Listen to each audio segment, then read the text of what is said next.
भारत दुनिया की चौथी सबसे बड़ी अर्थव्यवस्था बनने की राह पर है। ऐसे में लगातार मजबूत हो रहे आर्थिक संबंधों में ट्रांसपोर्टेशन और लॉजिस्टिक का मजबूत नेटवर्क बहुत अहम रोल अदा करता है।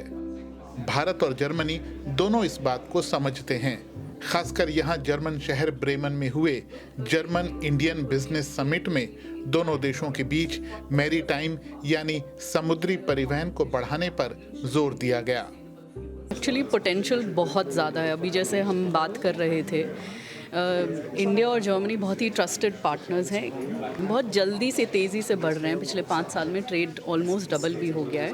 मेरी टाइम में देखिए तो हैम्बर्ग और ब्रेमन बहुत बड़े पोर्ट्स हैं। इनके पास बहुत अच्छा इंफ्रास्ट्रक्चर है, टेक्नोलॉजी है और स्किल्स हैं, और इसी को हमें इंडिया में भी बढ़ावा देना है, क्योंकि इंडिया में इंफ्रास्ट्रक्चर पॉलिसी जो सागरमाला प्रोजेक्ट है, गति शक्ति है, ये कनेक्टिविटी पे फोकस कर रहा है, और इस कनेक्टिविटी को बढ़ाने के लिए हमें शिपिंग और पोर्ट इंफ्रास्ट्रक्चर बढ़ाना होगा।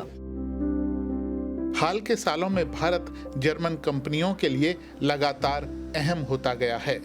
2023 में दो तरफा व्यापार ने $30 अरब के साथ नया रिकॉर्ड बनाया। हालांकि चीन के साथ जर्मनी का द्विपक्षीय व्यापार 2023 में 253 अरब यूरो से ज्यादा का रहा। जाहिर है, भारत और जर्मनी के बीच आर्थिक क्षेत्र में अपार संभावनाओं के बावजूद कुछ चुनौतियां बनी हुई हैं। चुनौती है पारस्परिक विश्वास पैदा करना भारत और यहाँ खासकर ब्रेमेन के बीच। जर्मन कंपनियों को भारत जाना चाहिए और भारतीय कंपनियों को जर्मनी में आना चाहिए।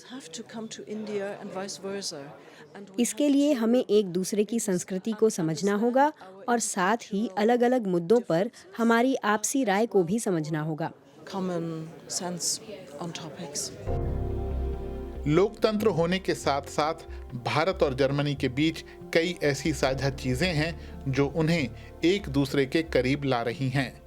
एक पोर्ट सिटी होने के नाते ब्रेमन को व्यापार के क्षेत्र में लंबा अनुभव है और वो भारत के साथ कारोबार बढ़ाने में सक्रिय भूमिका निभा सकता है।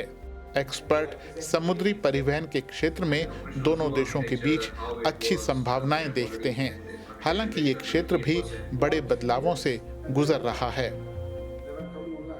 सदियों से ही जिसे कहते हैं हम लोग मैरीटाइम ट्रेड पे रिलायंट हैं। जैसा देखा जाए कि ब्रिटिशर्स जब आए, इंडिया भी आए, तो मैरीटाइम ट्रेड के साथ ही आए। उससे पहले भी ट्रेड था, चाइना का ट्रेड था, टी का ट्रेड था, हमारा स्पाइसेस का ट्रेड था। तो ये ट्रेड बहुत इम्पॉर्टेंट है हमारे लिए, बिकॉज ये एक तरह से कनेक्टिविटी है। तो before digital connectivity maritime connectivity ही एक थी। मैरीटाइम ट्रेड अब जो फॉरवर्ड में जाके उसका जो स्कोप है वो चेंज होएगा, कैरेक्टर है वो चेंज होएगा।